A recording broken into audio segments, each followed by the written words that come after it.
there's sort of like been a rolling strike for a couple of months now with LA hotel workers. And here is one that happened over the weekend. LA hotel workers action. Members of Unite Here, this is local 11, are outside the Fairmont Miramar Hotel in LA. And police were called to disperse them. And it's like, I think these are all police, but some of them also look like the hotel security guards, right? It was a combo, of hotel security and police. And I don't know if, watch what's going on here.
I like at least that there's one cop saying to one of these like Pinkertons essentially, and they're not literally from Pinkerton.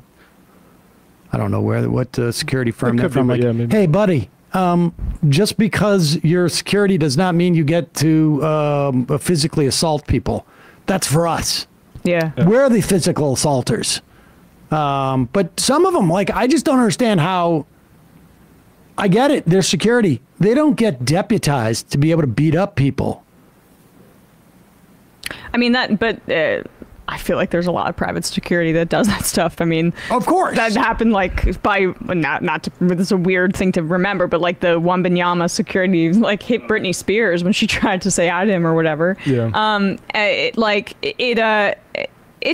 really is a good demonstration of what cops' real function is.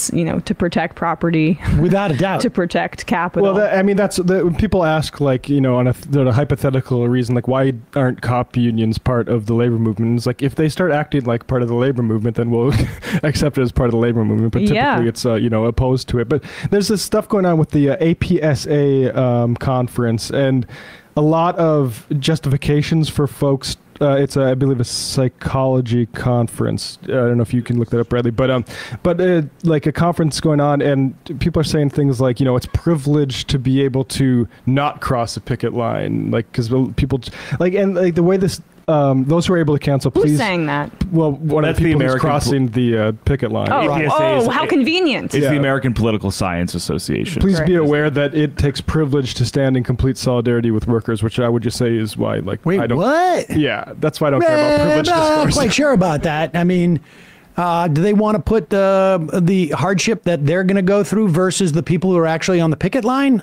That's what they want to do. They say, hey, younger scholars who aren't of means and people of color are going to be affected by this picket. And it's like, that's a picket. Sorry. That was the American Political Science Association? Yeah. Oh, I mean, that's Political Science Association. That's right. That's just another example of liberal indoctrination on college campuses. And kind of literally. Yep. Well, as opposed to like liberal in the actual sense, as opposed to the ones that right wingers employ. Right. Last week we reported, I think it was midweek, that the AMPTA, what is it?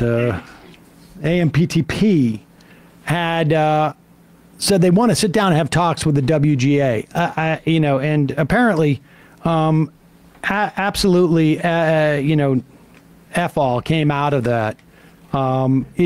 We know that you'll recall, like with I think it was the actors' strike, the producers said, give us another 14 days.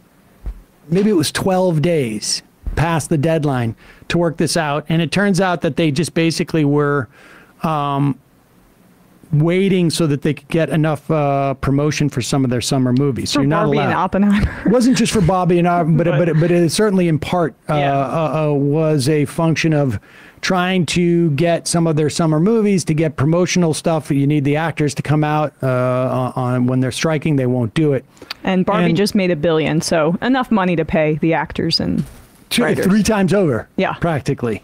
But actually, you know, it says it made $1 billion, but we spent a lot of money on paying ourselves to promote it. So we got to pay off us first.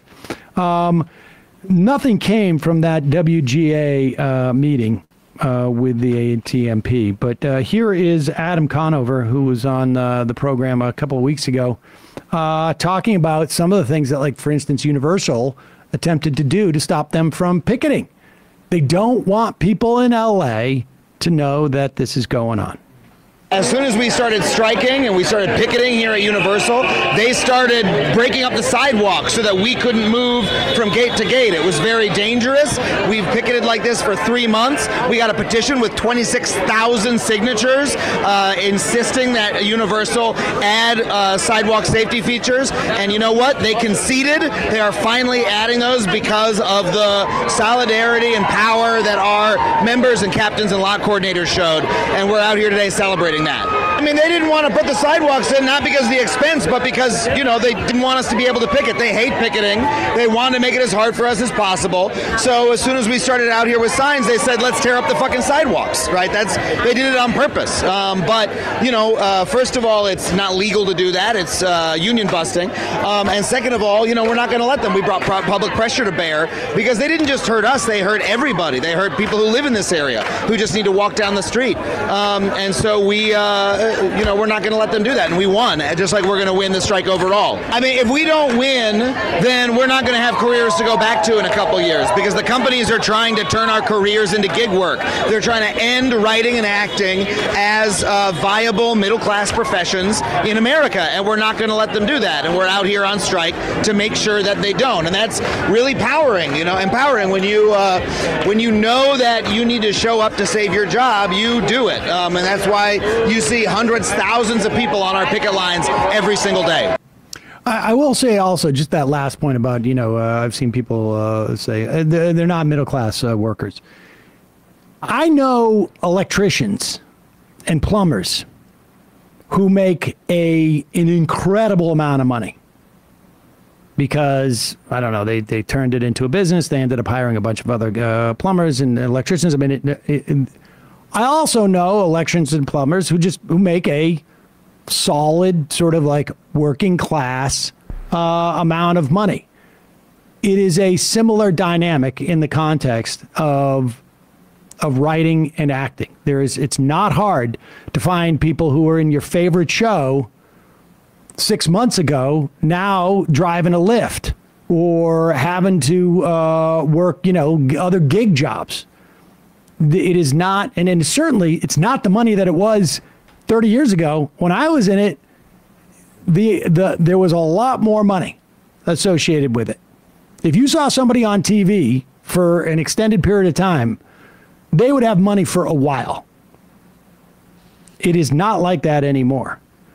Meanwhile, on that meeting between the WGA and the AMPTP, a much anticipated meeting, this is from Variety, between WGA Chief Negotiator Ellen Stutzman and the WGA West General Counsel Tony Segal ran about an hour Friday afternoon at the Sherman Oaks headquarters of the Alliance of Motion Picture and Television Producers. I don't know who came from the AMPTP. Sources said the WGA duo made clear that the Guild, and this is there's a couple of things here that are pretty impressive, will not bend on the proposals to establish minimum staffing levels in episodic TV. That's basically like, you need to hire X number of writers for each show. You can't do this thing where you now hire one writer, you work them to death, and then you bring in other people to do punch-up. Because it makes it impossible for people to make a living that way. and a guaranteed a minimum number of weeks of employment. Because a lot of times what they'll do is they'll just say, look, we're going to bring you in for a week or two. And because of the nature of the business, it also makes it very hard for them to get other gigs. The AMPTP has called those proposals non-starters and gave no indication on Friday that they're prepared to change that position. This is what I think they brought them in, though, for. The SAG-AFTRA strike, which began on July 14th, has added another complicating factor in negotiations with writers. I mean, as I read this is what I'm getting out of this. Sources said, this is coming from the WGA, right? Or maybe, I don't think it's coming from the AMPTP. Said Stutzman, or maybe it is. I mean, just listen to this. Hear the quote first, yeah. Stutzman and Siegel indicated that even if the WGA gets a deal, writers will still want to honor all picket lines. Oof. That would essentially mean that no one could return to work until both strikes are resolved. That irked some on the management side who saw that as adding an additional demand on top of the issues already on the table. Now, I don't know. I am of two minds as to who leaked that. My guess is that it's coming from the producers, because virtually every leak comes from the producers. If you're Variety, if you're Hollywood Reporter, trade publications. If you're a trade publication, you side with the bosses because that's where your bread is buttered. Oh yeah. And by the way, who's writing this article? Hollywood Reporter? Cynthia Littleton. Oh, I think I might even know her. Jean Mattias. I wonder. I think. But what's the outlet? It's Variety. It's Variety, right? Yeah. Well, never. I mean, but here's the tip off for me. It irked some on the management side. You're not getting any explanation from the worker side. Mm-hmm. Now, the explanation for the worker side is pretty obvious, right? We're not going to let them divide us. If we have more power as a union, then we have more power as two unions. Yeah. And you would, if the source was coming from that side, you would hear that. They say this irked some on the management side, and I think why they leaked this is because what management wants to do now is to sow dissension amongst the unions. They want to pit the unions against each other, and they want to create dissent within the union. And particularly with the writers' union, they have always been less about solidarity than I think SAG-AFTRA. When the writers had their strike last time, there was a lot of internal dissension. They're much more unified this year, but not hard to find wealthy writers who are going to say, hey, why are we doing this? I'm striking with the WGA, not with SAG. I'm not an actor. And I think that's why we hear this leak. In fact, I would bet that's why this meeting even took place, is that management knew they weren't going to get any concessions. They knew the demands that were out there.